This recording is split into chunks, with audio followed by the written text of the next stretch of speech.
Bruneau Valley, we have an opportunity to talk to some people about I guess it comes under a different name, Robertson's Cave, the Pioneer Cave, and got a gentleman with us by the name of Tom Hall. And let's go back to where really most of this began, Tom. Okay, in 1867, my great uncle, which would be John Hiler's great-grandfather, came on the Oregon Trail to Boise.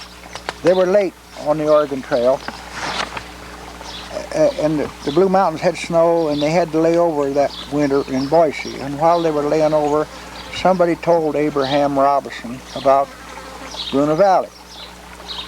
So he got on his horse that winter, some way or other.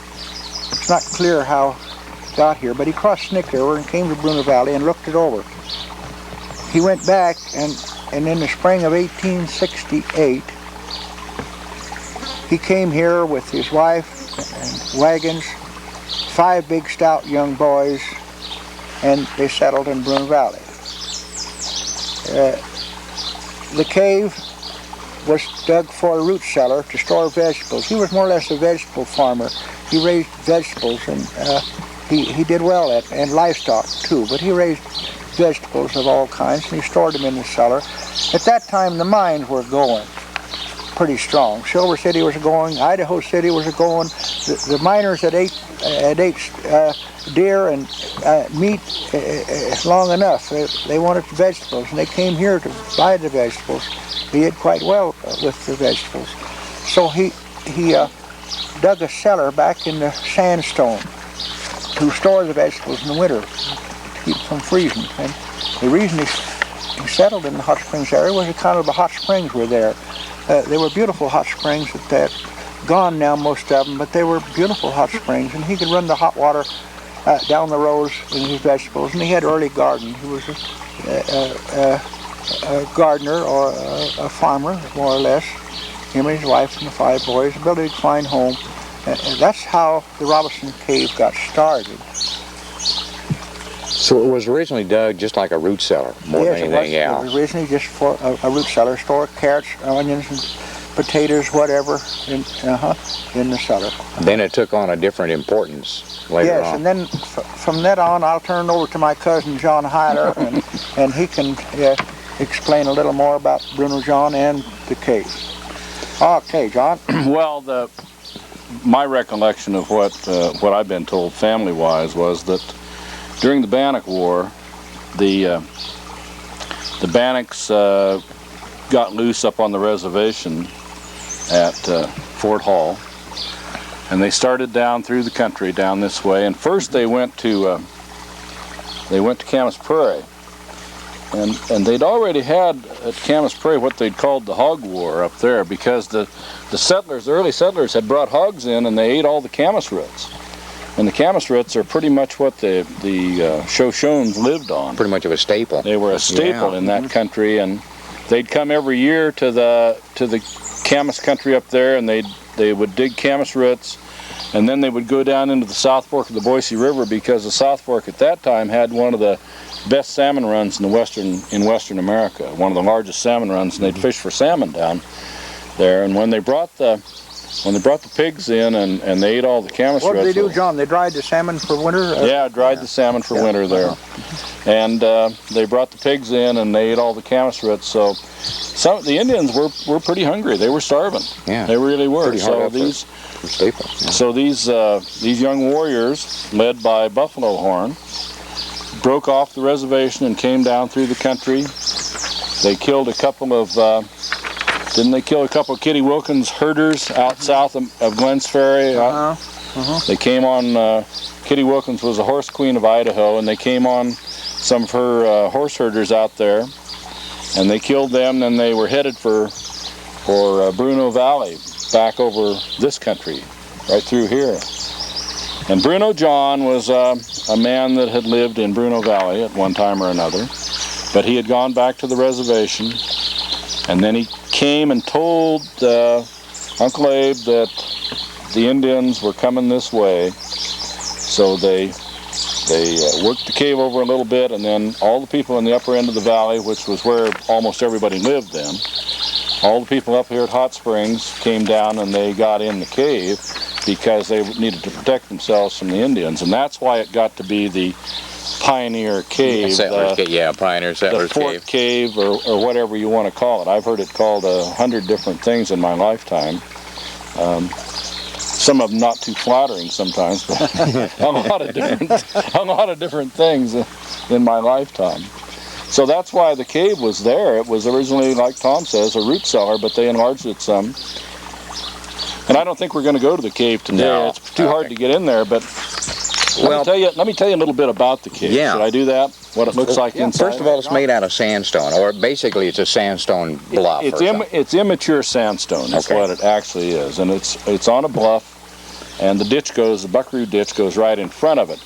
And the reason it was built back in this hillside is that it was humid enough in there that they could keep vegetables in there, especially cabbage, almost through the whole winter. Cabbage, carrots, and turnips, which were pretty much a staple, and they could raise tons of them down here in the Bruneau Valley. And there was really a good living in that. In fact, I think Vera had a letter that was written by one of our relatives from Boise Valley when they were in Boise Valley to some of the other relatives in Arkansas that said that a man could make $20 a year in gold just raising vegetables down here in Bruneau Valley. For the miners and everybody else. For the miners. Yeah. They said that the cabbage would be big as wash tubs. Now, I don't know if that's a family exaggeration or not. Might be.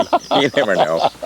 So they're digging into the sandstone. They're digging into the sandstone, and if you go in that cave today, you can still see the pick marks in the top of the cave. Oh yes. In the sandstone. Yeah. And you think about over 100 years, 120 years now, that those same pick marks that those boys, because I'm sure the boys did most of the digging and the hauling in the wheelbarrows, and you can still see those pick marks that they left in there.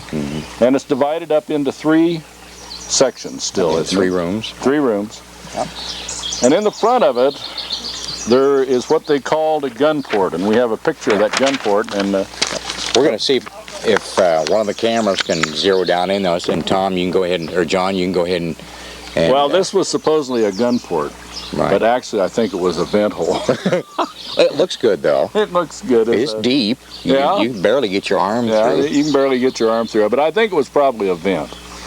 And the door, it had a wonderful, wonderful wooden door on it when I was a kid. Big heavy door. Yeah, I'll hold the camera right there, Patty, because we got a picture of the door here. No, we only got a picture of the doorway. We got the framework anyway. Yeah, this had a magnificent big plank, double plank wooden door on it. Okay. And that was taken away years ago, and I understood that went to California as a coffee table.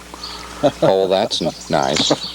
And that's what I always heard happened to the door off of it. But it had great big hewn timbers for the door frame and a great big slab door.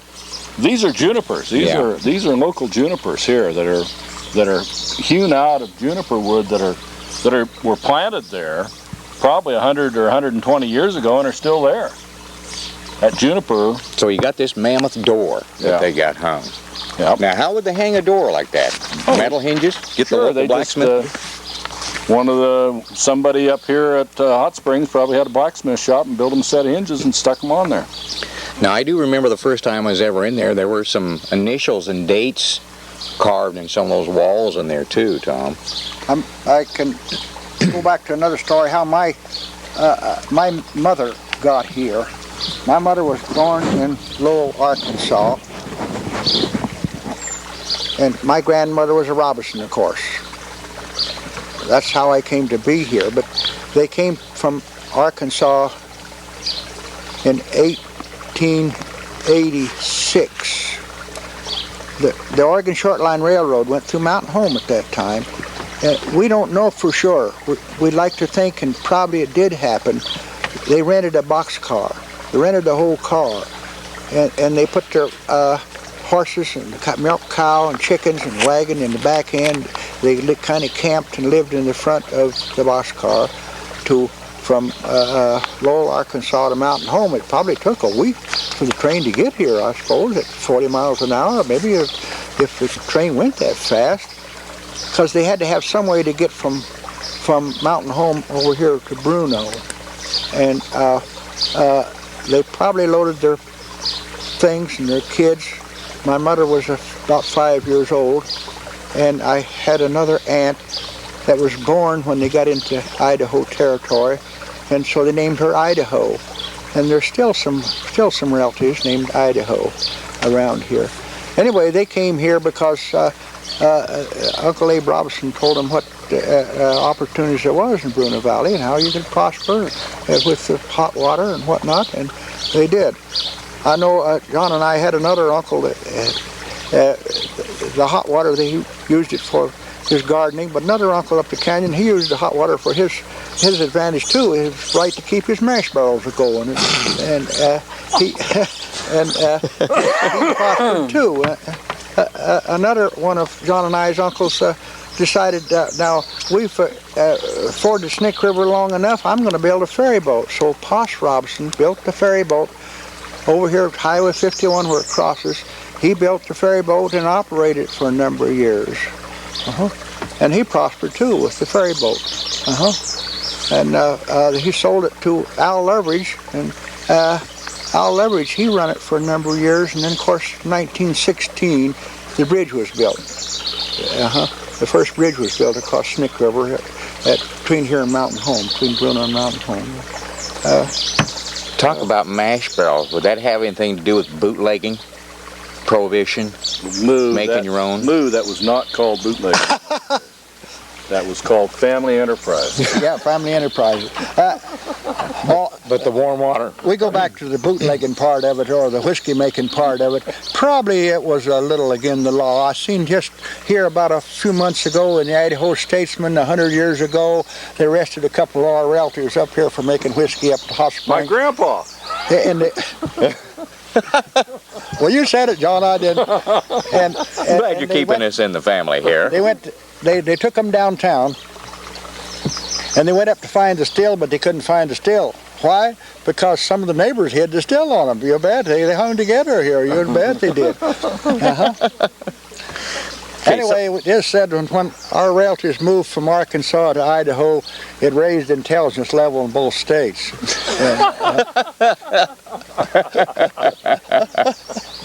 There's some of the dates and some of the initials in the cave. I can remember years ago when I first went through there with Donna Hedges and looked at that. There's some dates in here, 1869. Oh yes. Now when they went in there, they dug this with pickaxe, with shovels. Initially it was one. They expanded it to how many? 3? Yeah. So there's 3 rooms, and basically we call them 3 rooms off the. And I would imagine the first room on the right where the portal was where the men stayed. Could have been. The other side maybe where the women and kids stayed. And in Why? the back they had a hole up through the top of the back cave. In the back when I was a little kid, there was a fireplace in the back. So they had built that. I remember that. So they could do their cooking and let the smoke disperse through the sagebrush. And looking back on it now, I don't imagine they stayed in the cave in the daytime. They would come out and go about their chores. They could see the dust of the Indians coming for miles and miles. And well, the Indians are coming. We better run and get in the cave. And I imagine that's the way it was. I really don't think that they huddled in the cave for about a week and stayed there. I can't see them doing that. But they did go in there, all right. And Chief Buffalo Horn came through here, and the way the story goes, he took some horses, some saddle horses, but he left some give-out horses, and he butchered the beef or 2, I guess. But that's about all the trouble. He didn't cause any trouble here. No, there wasn't. I don't think there was a shot fired there. They were well fortified for one reason, and he was in a hurry for another reason. He went on. I talked to an old Indian here when I was a kid about Bruneau Valley, and I asked the old Indian, I said, what did the Indians call this valley before the white man come? And he looked me straight in the eye and said, ours. that's a good name for it. Yeah. Well, go ahead, John. My part of it here. the things that I was told in family history was that, of course, they used the cave, and Bruneau John had come and warned him about that, and and he stayed in Bruneau Valley for a while, but the story goes that he got a rattlesnake fang in the heel of his moccasin, and he died from blood poisoning from that rattlesnake fang that was in the heel of his moccasin. So that's the story of how Bruneau John died. But didn't they say something like he was only 50-some years old when he died? He was a pretty young man, 46 to 50 years old. Yeah. My mother was born at Indian Bathtub, which is just up the river here a ways. That was Ben Robertson's family homestead. Yep. And one of the stories that she always liked to tell was about, in later years, she was born there in 1905, and in her growing up years, when she was a little girl, the Indians would still come down to Bruneau Valley, and especially to the hot springs up there. And she could remember Indian women coming there to have their babies. And what they would do is they would, where the mammoth amount of hot water came over that falls in those days, we all remember that. Yes. You know, what a wonderful, wonderful place that was. And down below it, there was a big pool that was kind of rocked in. Well, they'd come and put blankets around those rocks and raise the level of the pool a little bit. And the woman that was going to have the baby, she would get in the hot water, and my mom and her sisters would be laying up on the hill bank up above the pool, and they would watch. And pretty soon the lady would be squatting down in the water, you know, and then all of a sudden, just like magic, this baby would come floating up to the top of the water. Absolutely, Mother said that was absolutely the most incredible thing, and it happened a lot. You'd see them coming. They'd come off the hills and they'd be coming up there because it was a traditional thing for a lot of Indian families to have their babies there. So that was one of the really interesting things that she remembered about that.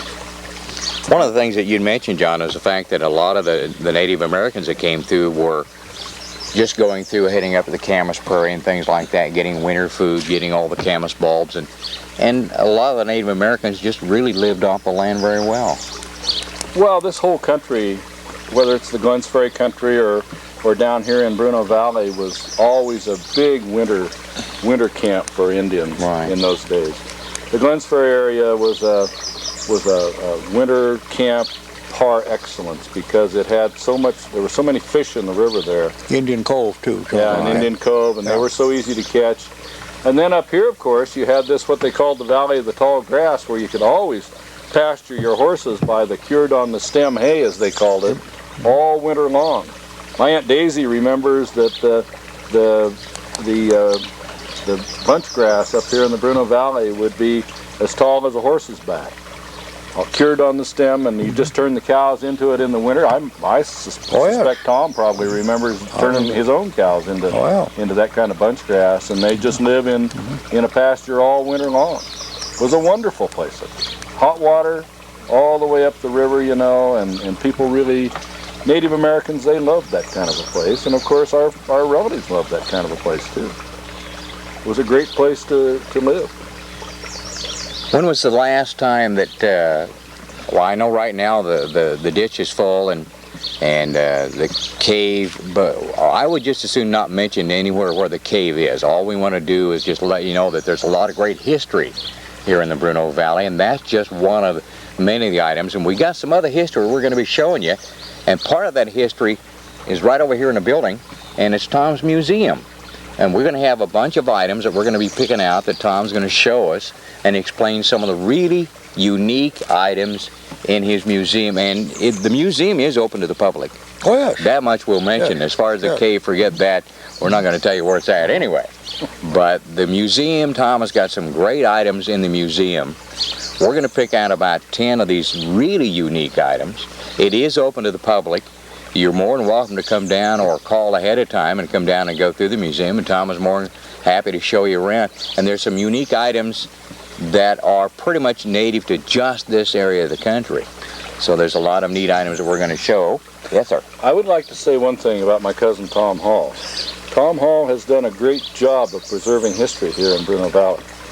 And it's a credit to the whole family that Tom and Celia have done that, and that they have kept these things here.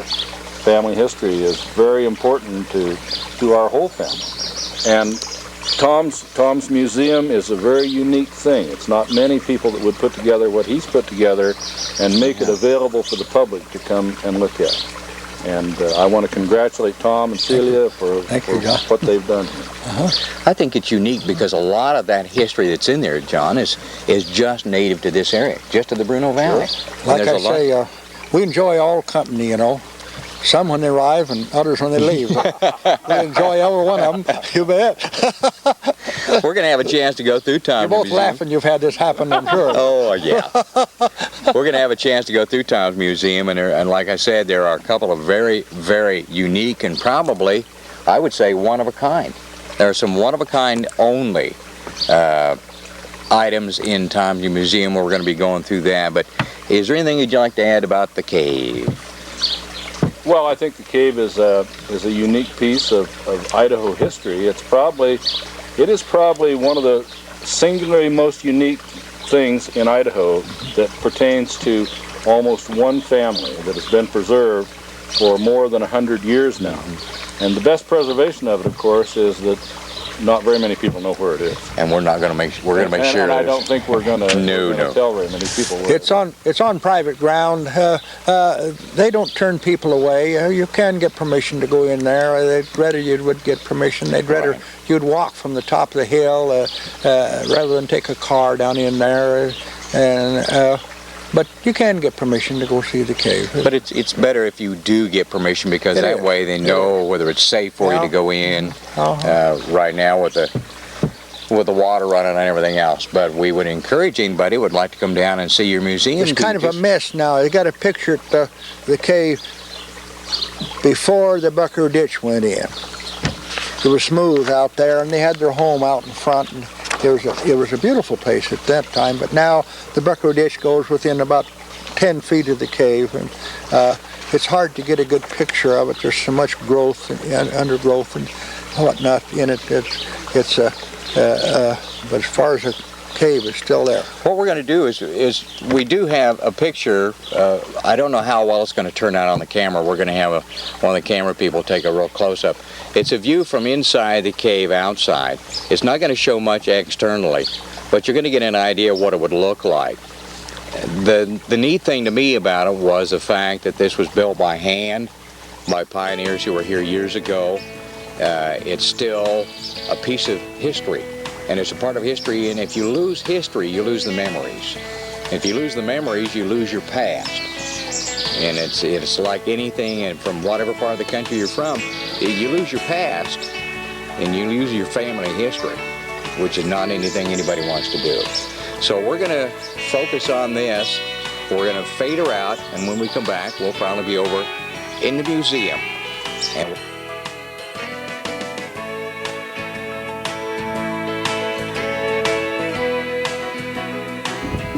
well, I told you we were going to be over here in Mr. Hall's museum, and that's exactly what we are in front of right now. And before we get to some of the items that we were looking at, Tom, what made you decide to do a museum here? Well, I was born and raised here, of course, and we never did throw anything away. We just kept it all. No matter what it was, we kept it. If it was broke, we kept it, or old, we kept it, and we had it scattered all over the ranch, in the houses and barns and buildings. And so I got a hold of my dear friend, old John Cristobal, and I said, John, come build me a museum.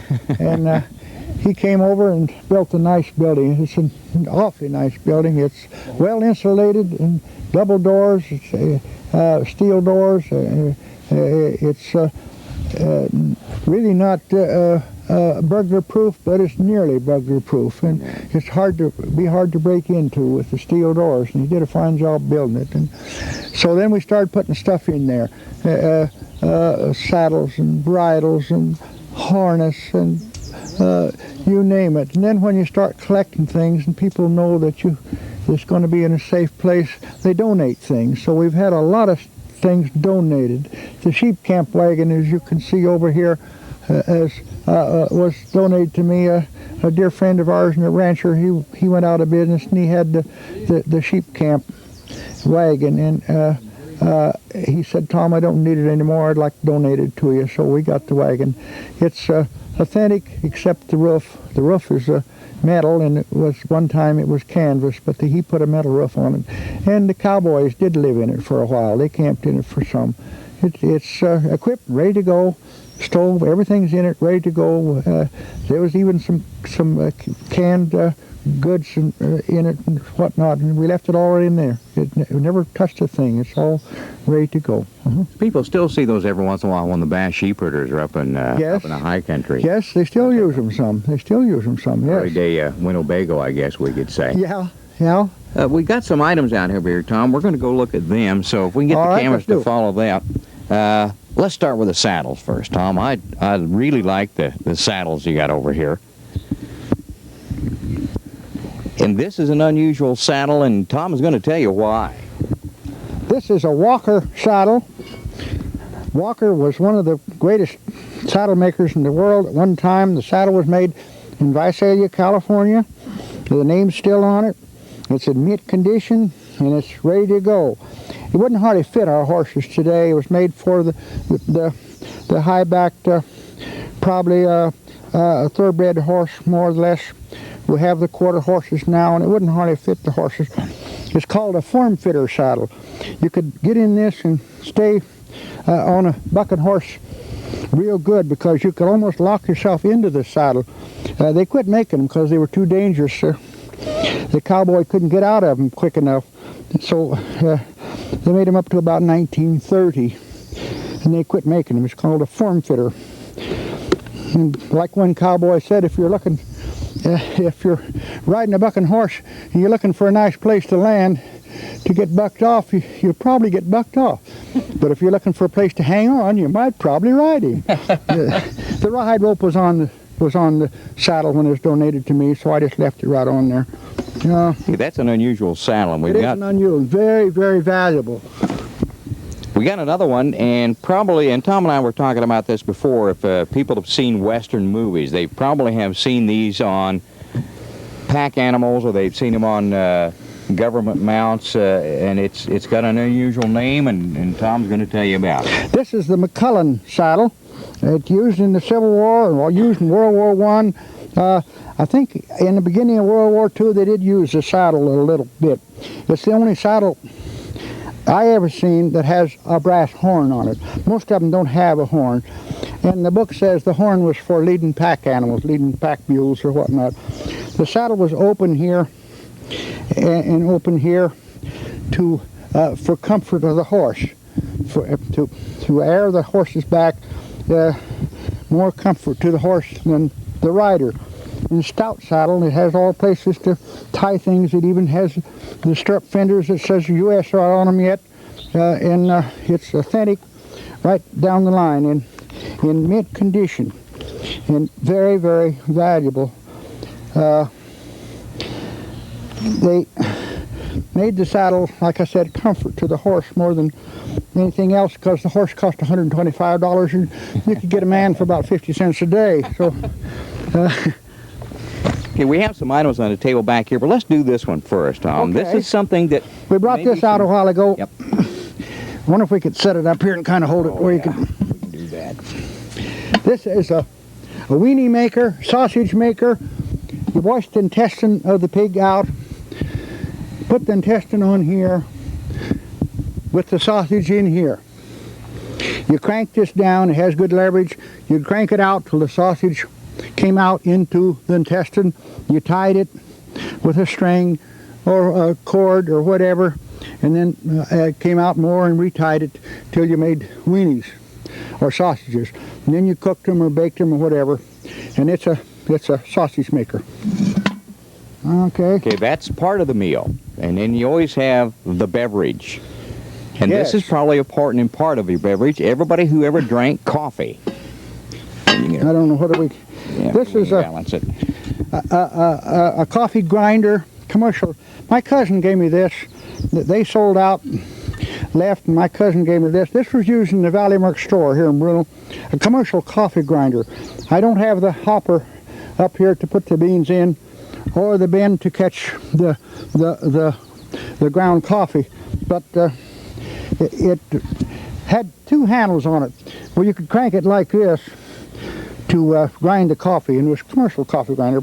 The little ones fit on the wall at the ranches. They were just a little, with a little grinder you could grind it, but this was to grind a lot of coffee at short time. This is more of a commercial grinder in a grocery store. Okay, we got some items back. Oh, we forgot one out in front. Oh, Tom. My cousin said he got to show us this old broken Dutch oven. I picked it up in the junk pile. It's even been mended there. It's a Dutch oven. We don't have the lid. It's broken, probably 150 years old. Somebody mended it there too, and why I don't know. Maybe they didn't have money enough to buy another one. Unless people are familiar with the Scouts and what they do with Dutch ovens now, they might remember Western and want to hang another. This is it. My partner, he thinks this is the greatest thing in the world. I do. He thinks this is it. And if I had two of them, I'd give him one. I'll hold the box, Tom. You'll hold the box. Yeah. We still have the box that came in. This is a razor blade sharpener. A razor blade sharpener. It has a leather disc in there. A leather, like the old razor strap. When I turn the handle 3 times, the razor blade will turn over to sharpen the other side. It's the cutest thing. You can either single edge or double edge. You can, one razor blade is all you needed. You can sharpen it between shaves and be ready to go. I remember when I was a kid, if you got one shave out of a razor blade, you was doing fine. Probably had to change blades in the middle of a shave. And I don't know whether you can read it or not. It says price $6. Yeah. For the whole thing. Why they robbed them that much, I don't know. But that's these are some of the unusual items. We're going to save one for later. Pièce de résistance. This is something that Tom's very proud of. These are authentic Indian-made gloves. They were made for my dad about 80 years ago by an Indian lady out here to Hawaii. She did a fine job on making the gloves. We keep them under cover anymore because we just assumed people didn't try them on. They're authentic. There was an Indian lady come here a few years ago, and I showed the gloves to her. She said, "Those gloves are old." I said, "How can you tell, ma'am?" She said, "It's simple. The beads are not all the same size. And you can see, when you come to the museum, you can inspect them, you can see that the beads are old because they're not the same size. You can see it there." Yeah. And very, very valuable. Yeah. Okay, what's next? Oh, yep. Better do this one. My grandfather was in the Civil War, and he brought the sword. It's a saber or a bayonet. It has the grip for the handle, for your hand in the guard, for your hand to use as a saber, or it has the hole for the rifle barrel and the lug to fasten it on the rifle to use it as a bayonet. It could be used either way. And it's been in my family. I was born and raised with that sword, and I dearly love it. And we still have the same leather scabbard it came in. Do you have an idea what the date on that thing is, Tom, or have you ever found a date on it? Sometimes they dated them and sometimes they didn't. Yeah, there's a date on it, but I don't know. Come over to the museum and take a look. Yeah. Okay. No ranch is complete without branding iron. My grandfather was a blacksmith. He blacksmithed in Silver City, Idaho City, or around wherever there was blacksmith work. He moved around a little with his blacksmithing. He sharpened tools, whatnot. Then later years, he homesteaded out here in the Grasmere area. And one of the Alzola boys, a dear friend of ours, Alzola name around this country, they ended up with my grandfather's homestead. And a few years ago, 10 or 15 years ago, one of the boys was riding out there and his horse hit something in metal, and he went back and there was this branding iron. So this is my grandfather's branding iron. So of course, if he was a blacksmith, naturally his brand would be the anvil brand. So it's the anvil. So we kept that all these years. Yeah, whatever. Okay, the pliers? He likes the pliers. Yeah, I do. These are Powder Monkey's pliers. Powder Monkey's pliers. Maybe 100 years ago. I think the name's DuPont still on it. DuPont. Yeah, Says DuPont. Yeah, DuPont. yeah. All right. You got the fuse out of the box. Length of fuse, whatever you wanted. You put it in here and this cut the fuse off.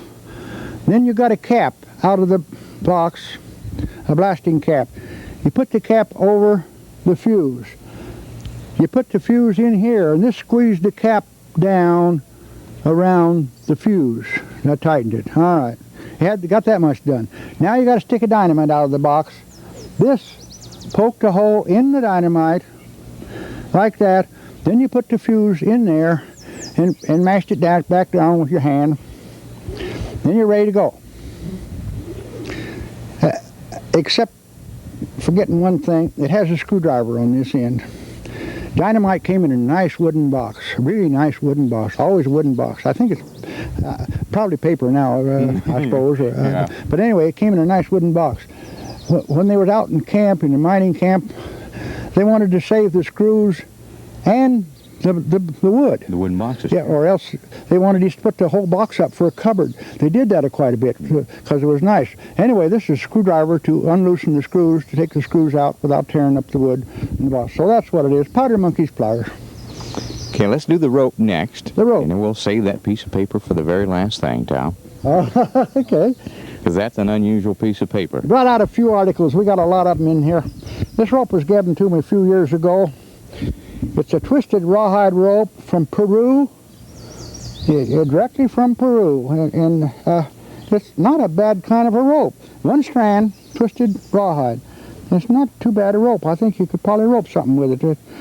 And it has this on it. And I immediately said that goes over the saddle horn. It has a lug there. That goes over the saddle horn. And he said, no, they don't have a horn. That goes down here on the cinch ring. And I do remember now that they didn't have horns on their saddles. And so they tied it to the cinch ring and they'd catch a cow. And I think there's probably a lot of broken legs. Whatever. A lot of dragged horses. Okay, we have a piece of paper. Now, this is one we're going to have to face the piece of paper in that camera. And so Patty can focus in on. So if you just want to hold it up in front of your chest. My cousin John There you Hiler go. sitting over here. He's going to kill me on the, which one? Do it on that camera right there. My grandfather. I told you a while back he came out here. My grandfather and my grandmother, when my mother was 4 or 5 years old, and came to Bruneau because our great uncle was here. And this was written by my grandfather, a little crude. It says, wanted, James gang, Frank and Jesse James. The two boys who robbed us of $4,000. And of course, my grandfather wrote this. Why the James boys owed him $4,000 is beyond me. We can't figure it out. Yeah, we were trying to figure out. Now, a good horse back then would cost probably, what, $7,500? Yeah. How many horses would you have had to buy for $4,000? But there's other conjecture that you have that maybe we can get that on that other camera and we can get while we're talking about that. What do you suppose this is for? I have no idea. Without he helped hold the horses, or that was his share of the loot. We don't know.